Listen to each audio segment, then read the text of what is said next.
सुभाष के पापा उस गांव के सबसे अमीर आदमी थे। इसकी वजह से उसके पास खिलौनों का ढेर लगा हुआ था। उसके पास सबसे अच्छे कपड़े, खाने के लिए मनचाही चीजें, सब कुछ था। उसके कमरे में इतनी सारी गाड़ियां, गेंद, वीडियो गेम, सब कुछ था। उसे खुद भी नहीं पता था कि उसके पास क्या क्या है। सब कुछ होने के बाद भी सुभाष के अंदर एक बहुत बुरी आदत थी। सुभाष जब भी कभी बाहर खेलने जाता और किसी बच्चे के पास कोई खिलौना देखता तो वह उस खिलौने के लिए रोने लगता था। एक रोज सुभाष ने गली में एक गरीब बच्चा जिसका नाम साहिल था सीटी बजाते हुए देखा। वो सीटी लकड़ी की बनी हुई थी। सुभाष के पास इतनी सारी महंगी खिलौने थे, सीटियां थी, पर फिर भी उसे वही लकड़ी की सीटी चाहिए थी। सुभाष ने साहिल को कहा, ये सीटी मुझे दे दो। तो साहिल ने कहा, नहीं, ये दादाजी ने बड़े प्यार से मेरे लिए बनाई है, तो मैं ये किसी को नहीं दे सकता। तो गुस्से में आके सुभाष ने साहिल को जोर से धक्का दिया और सीटी छीन लिया। साहिल रोते रोते अपने घर चला गया। सुभाष जब अपने घर वापस लौटा तो उसने उस सीटी को अपने खिलौने के बक्से में फेंक दिया और 2 मिनट के बाद ही उस सीटी को भूल गया।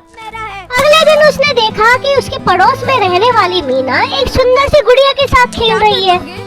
सुभाष ने वह गुड़िया भी उससे छीन लिया। ऐसा हर दिन होने लगा।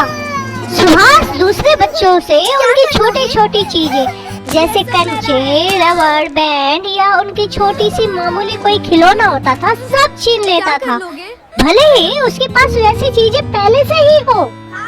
धीरे धीरे सभी बच्चों ने उससे बात करना बंद कर दिया था। सुभाष जैसे ही बगीचे में आता, सब बच्चे अपना अपना सामान उठाकर वहाँ से चले जाते। कोई भी उसे अपने साथ नहीं खिलाना चाहता था।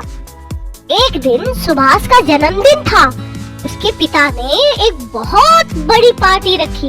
घर को गुब्बारे से सजाया, बहुत सारा खाना और एक बड़ा सा केक उसके घर में आया। सुभाष ने अपने सारे दोस्तों को अपने घर बर्थडे पार्टी पर बुलाया। शाम हो गई थी, पार्टी का समय हो गया था, लेकिन कोई भी उसका दोस्त नहीं आया। सुभाष दरवाजे पर खड़ा होकर के घंटों अपने दोस्तों का इंतजार करता रहा, लेकिन न साहिल आया, न मीना आई और उसका कोई भी दोस्त नहीं आया। Oh my God! दुखी होकर के सुभाष अपने कमरे में बैठ गया और रोने लगा। तभी सुभाष के पापा अंदर आए और उन्होंने अपने बेटे के कंधे पर हाथ रखकर कहा, बेटा, मैंने सब देखा।